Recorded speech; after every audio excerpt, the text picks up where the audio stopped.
क्यों, आप में दम नहीं है क्या? आप में दम नहीं है क्या सामने आने की? 25 मार्च की रात को आकांक्षा दुबे जिस दर्द से गुजर रही थी, वो दर्द शायद अक्षरा सिंह के अलावा और कोई नहीं बता सकता।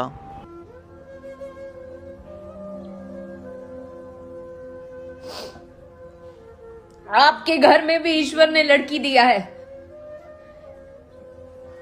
मुझे लगता है शर्म करनी चाहिए आप लोगों को।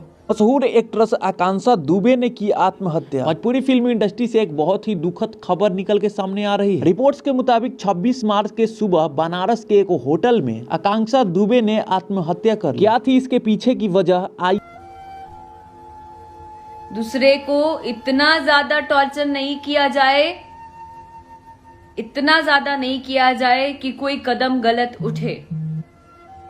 क्योंकि मुझे पता है कि यहाँ पे जितना चुप रहोगे ना उतना लोग दबाएंगे और आपको गलत साबित कर देंगे सबके नजर में।